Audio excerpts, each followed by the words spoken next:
بسم اللہ الرحمن الرحیم وما هذه الحیاة الدنیا الا لہو ولعب وإن الدار الآخرة لہی الحیوان لو كانوا يعلمون۔ صدق اللہ العظیم۔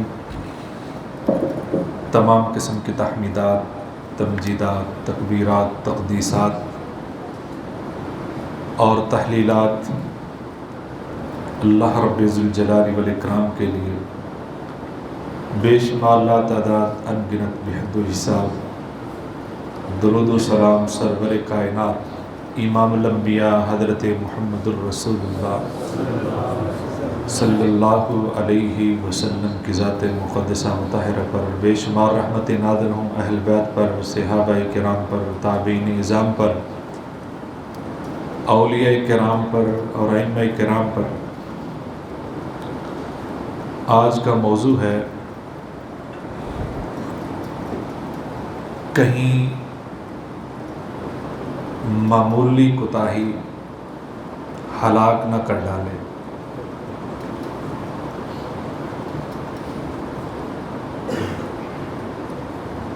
بعض ایسی باتیں ہیں، بعض ایسی کوتاہیاں ہیں یا سستی ہوتی ہے عمل کے اندر، بعض دفعہ عقائد کے اندر بھی ہوتی ہے۔ وہ معمولی کوتاہی انسان کو خدا نخواستہ جہنم کے گڑھے تک پہنچا دیتی ہے۔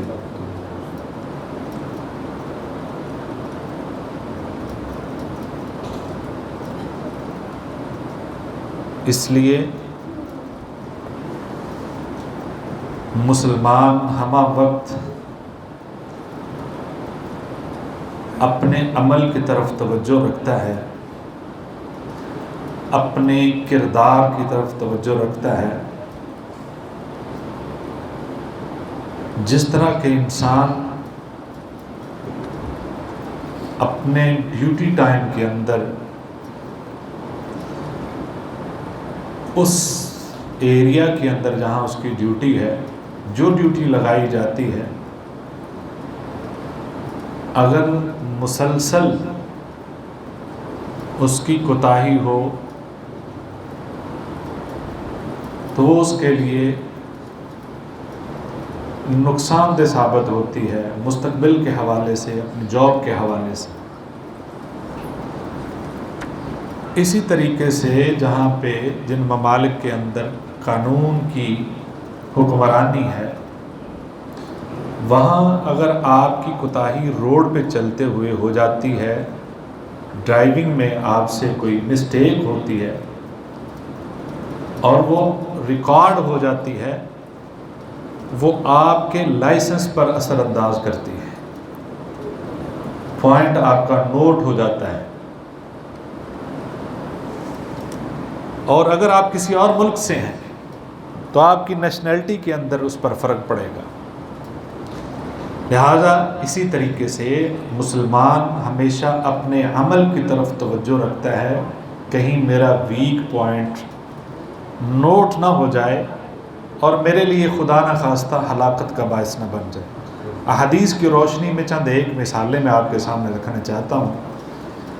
مثال کے طور پر نبی صلی اللہ علیہ وسلم نے فرمایا، بلکہ ایک دفعہ کہیں جا رہے تھے، قبرستان سے گزرے، 2 قبریں تھیں اور دونوں قبروں کے قریب کھڑے ہو کر نبی صلی اللہ علیہ وسلم نے فرمایا، ان 2 قبروں والوں کو عذاب دیا جا رہا ہے، اور یہ عذاب کسی بہت بڑے گناہ کی یا بہت بڑے کام کی وجہ سے نہیں ہے، یعنی گناہ ہی ہے، لیکن وہ کوئی بہت بڑا کام نہیں تھا، اس سے بچا جا سکتا تھا۔ وہ بہت مشکل میں پڑھ کر انہوں نے گناہ نہیں کیا ہے، معمولی سی بات تھی، لیکن اس معمولی بات کی وجہ سے یہ عذاب میں مبتلا ہے۔ ایک کو عذاب اس لیے ہو رہا ہے کہ وہ پیشاب کے چھینٹوں سے اپنی حفاظت نہیں کرتا تھا، یہ معمولی بات ہے، توجہ نہیں کرتا تھا اور اس حوالے سے اپنی کیئر نہیں کرتا تھا، اس کو اسی وجہ سے عذاب ہو رہا ہے. اور دوسرا چغل خور تھا، چغلی کرتا تھا، غیبت کرتا تھا، اور وہ بات اس انداز سے کرتا تھا کہ جس کی بات بتائی جا رہی وہ ہرگز اس کو ناپسند نہ کرتے تھے، اور ان کے درمیان دوری ڈالنے کی کوشش کرتا تھا. لہذا یہ ایک معمولی بات عمل کے اعتبار سے سمجھی جاتی ہے، لیکن انجام کے اعتبار سے ہلاکت خیز ہو سکتی ہے. ہماری مجلس میں غیبت کو نکال دیں، چغل خوری کو نکال دیں تو پیچھے بلا کیا بچتا ہے؟ خاموشی. ہماری مجلسوں سے آپ غیبت کو نکال دیں تو پیچھے صرف خاموشی بچتی ہے، کوئی کام نہیں بچتا. موبائل نکال کے بیٹھ جائیں گے، اپنے کام پہ لگ جائیں گے. تو لہذا اپنی مجلسوں کو پاکیزہ بنائیں. کسی کی غیر موجودگی میں گفتگو کرنا اس کے بارے میں اور اس کے نقائص، اس کے عیوب کا تذکرہ کرنا، یہ آپ کے لیے بہت بڑی ہلاکت لے کر آ سکتا ہے.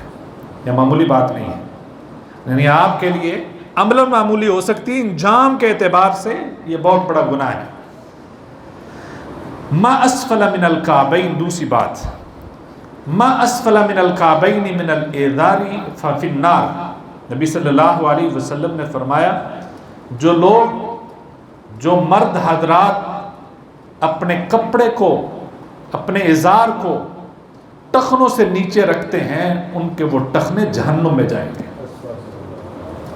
ہم مسجد میں آتے ہیں، ادھر سے تکبیر اور جلدی اپنے کپڑے کو اوپر کرنے کی کوشش کرتے ہیں.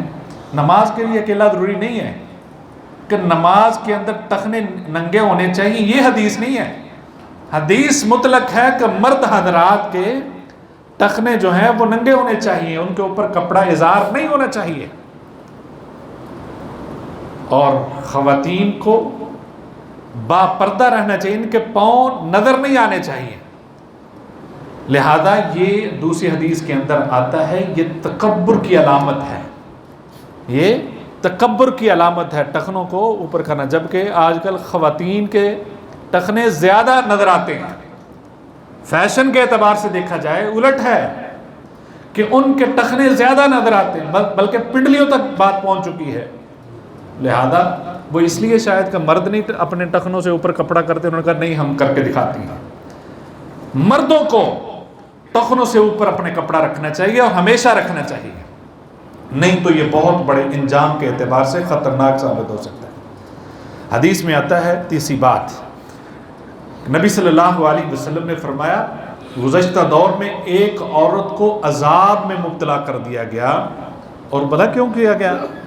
اس لیے کہ اس نے ایک بلی کو باندھ دیا تھا، بلی کو پکڑ کر اس کو رسی سے باندھ دیا تھا. اس کو تنگ کرتی ہوگی، بار بار آتی ہوگی، اس نے پکڑ کے باندھ دیا اور وہ بندھی رہی، اس کو کوئی کھانے کو کوئی چیز نہیں دی. اس وجہ سے وہ بلی ہلاک ہو گئی، اللہ نے اس کو عذاب میں مبتلا کر دیا.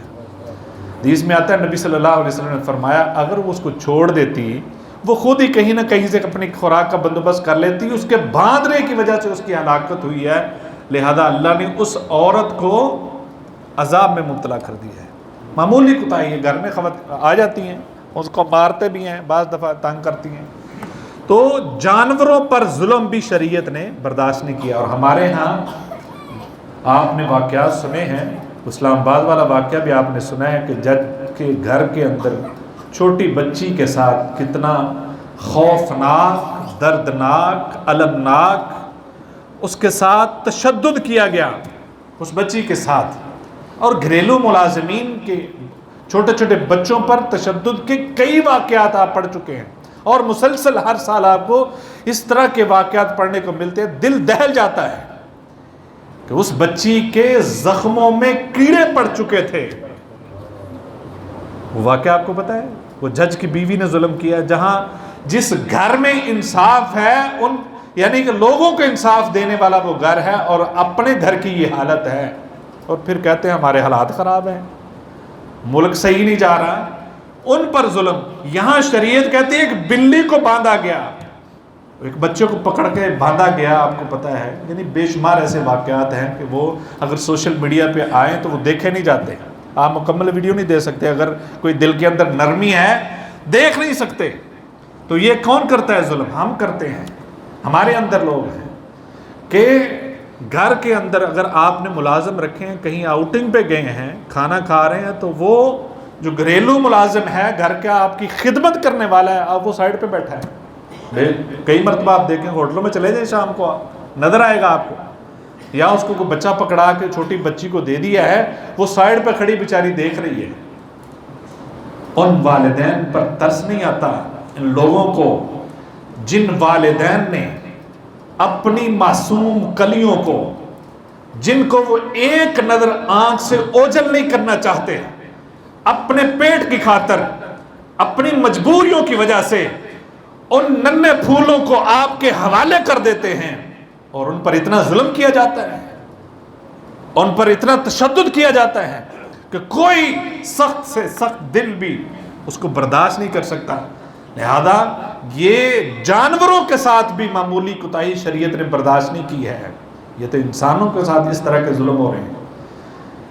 تو یہ ان لوگوں کا، ملازمین کا، ان انسانوں کا اکرام میں ذکر کر چکا ہوں گزشتہ جمعے میں کہ انسان کی توقیر کیا ہے، اس کی عظمت کیا ہے. ان سے ایسا سلوک نہیں روا رکھا جا سکتا.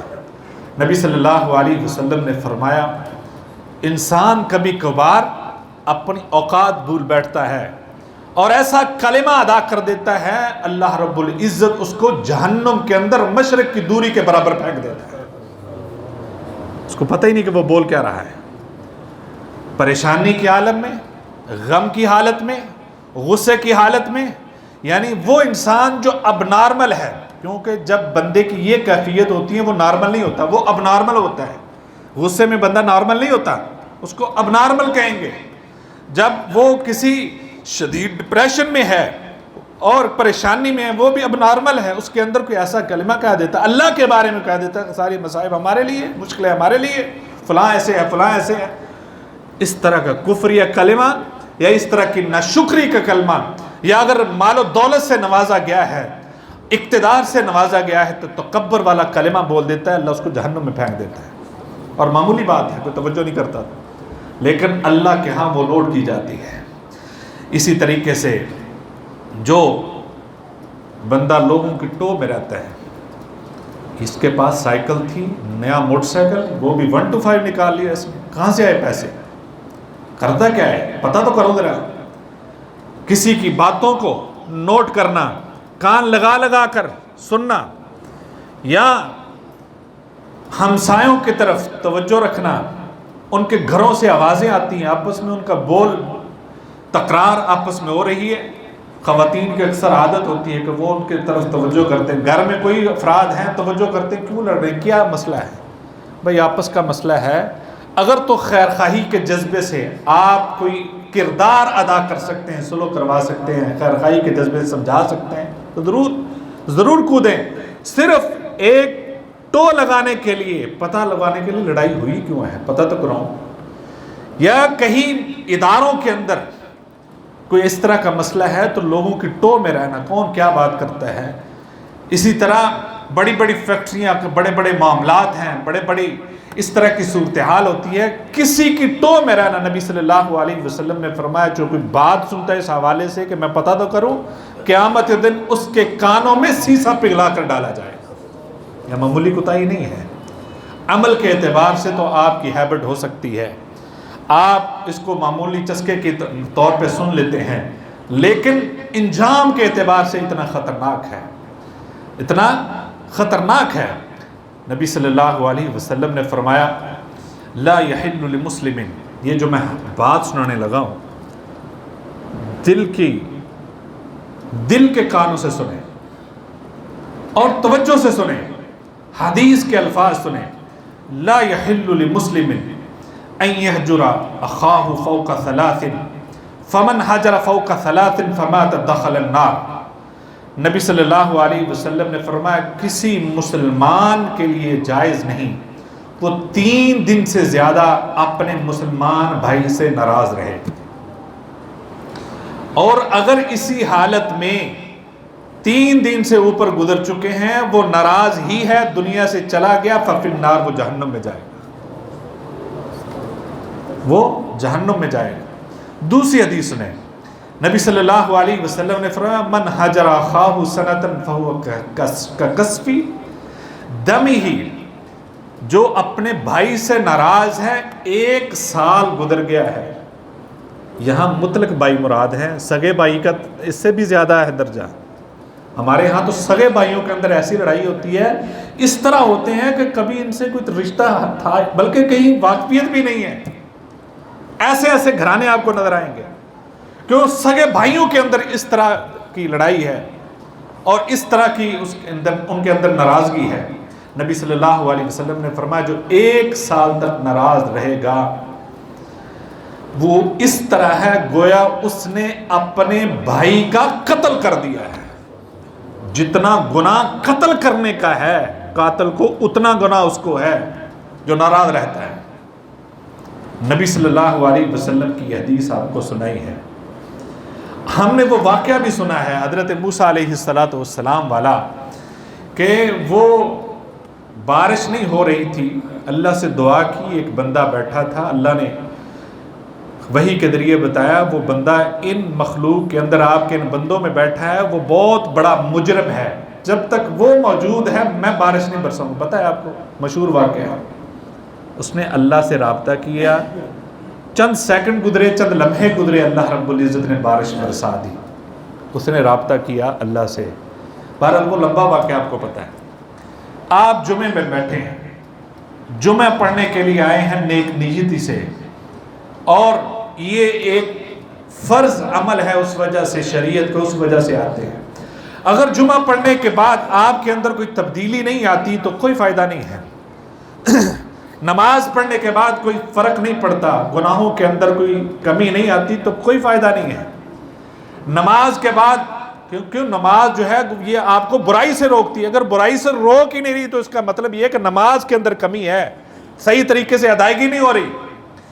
اگر کوئی عمل نہیں ہے تو پھر جمعے کا کوئی فائدہ نہیں۔ اگر تو آپ نیک نیتی سے آئے ہیں، یہاں بیٹھے، میں نہیں کہتا کہ آپ کون ہیں، کیا کھڑے ہو جائیں یا پتہ کروائیں، نہیں، دل سے اپنے بھائیوں کو معاف کر دیں۔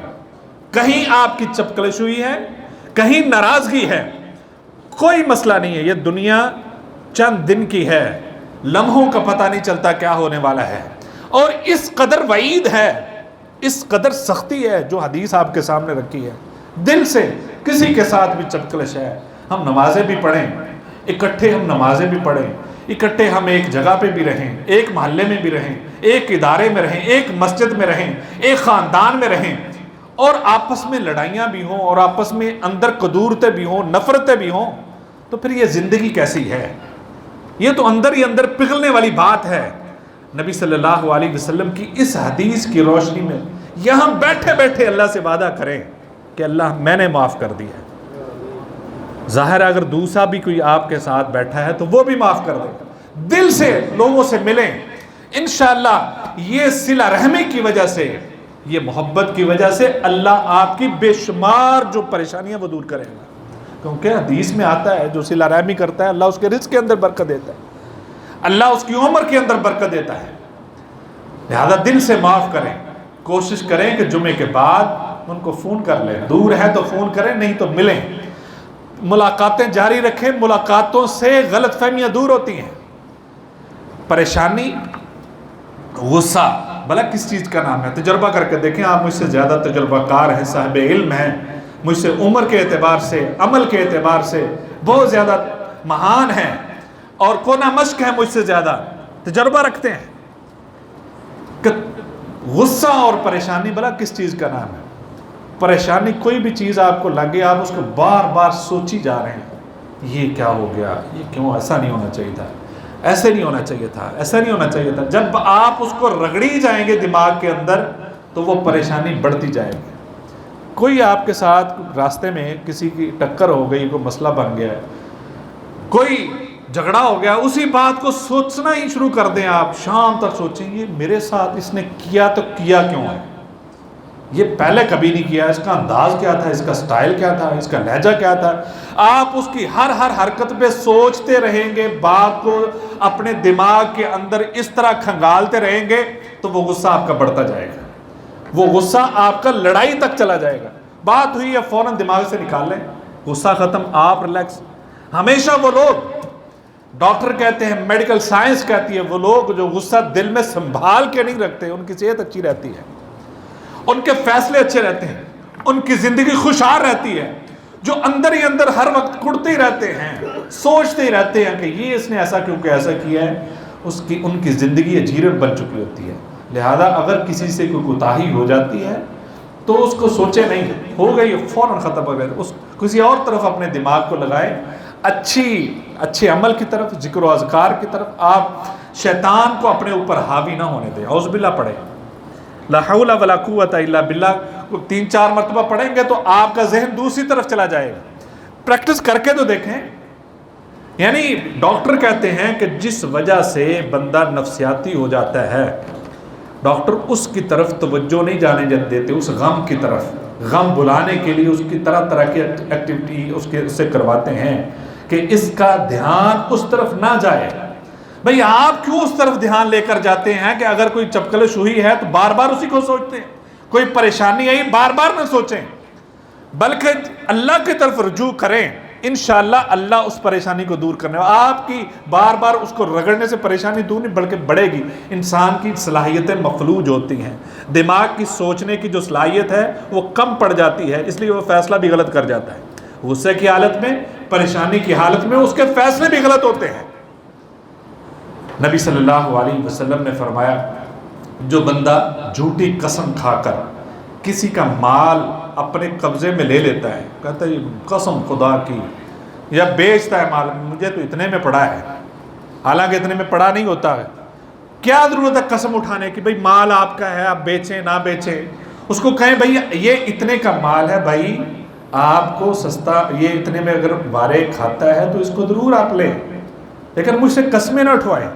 دوسری حدیث میں آتا ہے، نبی صلی اللہ علیہ وسلم نے فرمایا، ہو سکتا ہے قسم اٹھا کر وہ مال زیادہ حاصل کر لے، لیکن اس مال کے اندر سے اللہ برکت اڑا لیتا ہے قسم کی وجہ سے.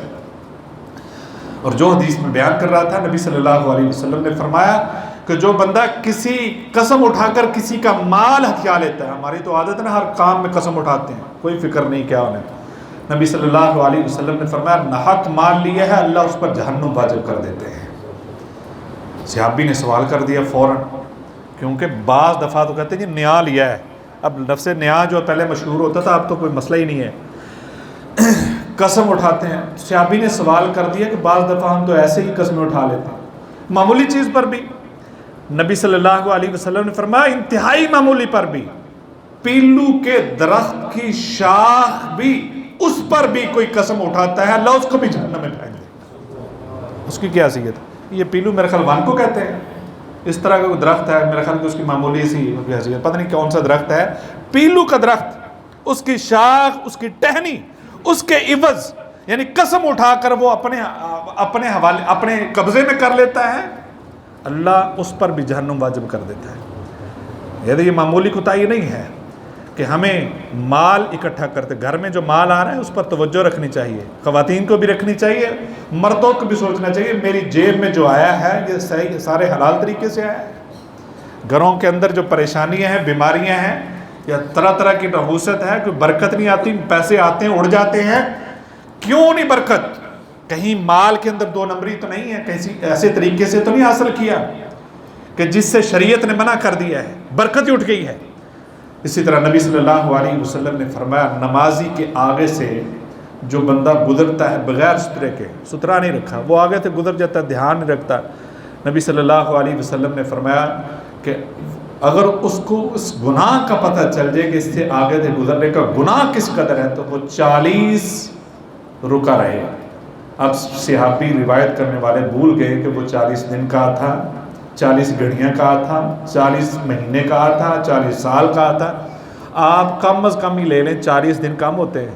یہاں تو 1 منٹ بھی رکنا پڑے نا نماز کے بعد تو نمازیوں کے لیے مصیبت آتی ہے. سلام ادھر پھرا نہیں ہے تو دوڑ ایسے لگتی ہے کہ جیسے پتہ نہیں ہو کیا گیا ہے. ہمیں پکڑ کے نماز پڑھائی تھی. وہ اللہ نے آپ کو گھر میں اپنے گھر بلایا ہے, اس طریقے سے باوقار طریقے سے نماز کے بعد اٹھ کر جانا چاہیے. کہ آپ کسی کے ہاں مہمان جاتے ہیں تو آپ کے سامنے ایک چائے کا کپ رکھے اور چائے کے ختم ہوتے ہی آپ دوڑ تھوڑی لگا دیتے ہیں. بعض دفعہ بندہ بیٹھا رہتا ہے, یار اس نے کہا یہ چائے بھی نہیں آیا تھا, بس 5 منٹ بیٹھتا ہے, تھوڑی سی باتیں کرتا ہے. آپ اللہ سے باتیں تو کر لیں, بعد میں بیٹھے ذکر و اذکار تو پورے کر لیں, وہ تسبیحات تو پوری کر لیں, پھر اٹھیں.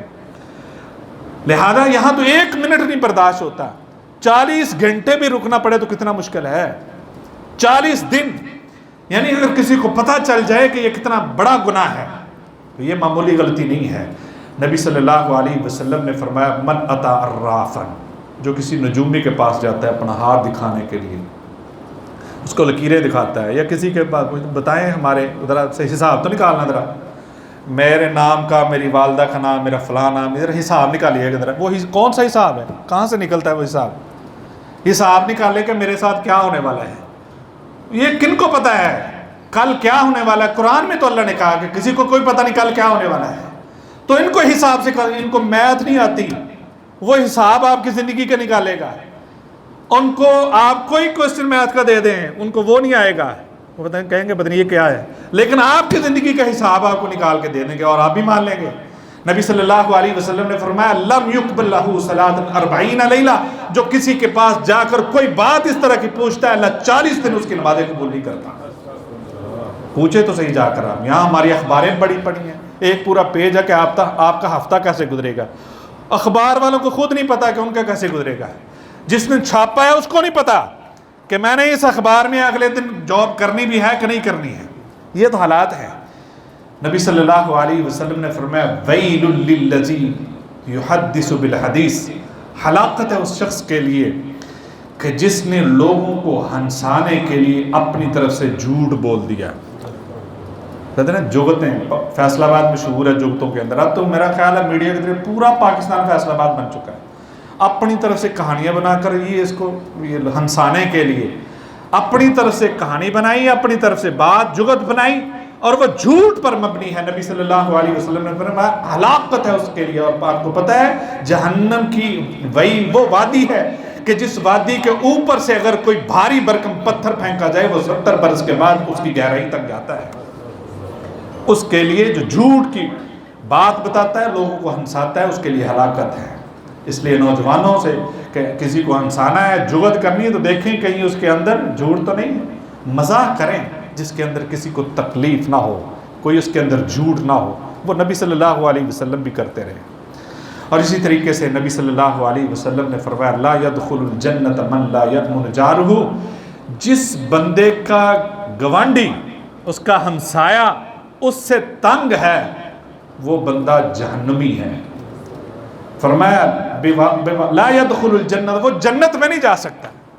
اس میں تاکید کا لا يدخل الجنت, بالکل نہیں جا سکتا جنت میں جو بندہ اپنے ہمسائے کو تنگ کرتا ہے کسی بھی اعتبار سے. اس کے سامنے, اس کے گھر کے سامنے موٹر سائیکل کھڑی کر دی, گاڑی کھڑی کر دی ہے, پانی اس کے دروازے, اپنا صفائی کی اس کے دروازے کے سامنے, گھر کی صفائی کی ہے, سارے گند کا جو شاپر ہے نکال کر اس کے دروازے کے پاس رکھتی ہے, یا کسی بھی طریقے سے اگر ہمسایہ تنگ ہے تو وہ جنت میں نہیں جا سکتا. ان سے پوچھتا رہا کریں ہفتے میں چھٹی والے دن کسی دن, بھائی آپ کو کوئی تکلیف تو نہیں ہے مجھ سے؟ اگر تکلیف ہوگی بھی نا, آپ کے اس جملے کی وجہ سے کہے گا بھائی کوئی مسئلہ نہیں مجھے. ہمارے ہاں تو یہ سسٹم ہے, جتنی بڑی سوسائٹی میں چلے جائیں اتنے ہی ہمسایوں سے بے خبر ہوتے ہیں. ہمسایوں کے حقوق ہیں ان کی خبرگیری کرنا, ان کو دیکھیں کوئی مسئلہ تو نہیں, کوئی تکلیف تو نہیں. آپ کی کوئی ایسی حرکت کی وجہ سے, کوئی ایسا کام کسی بھی طریقے سے اگر آپ کا ہمسایہ تنگ ہے تو لا يدخل الجنہ, آپ جنت میں نہیں جا سکتے.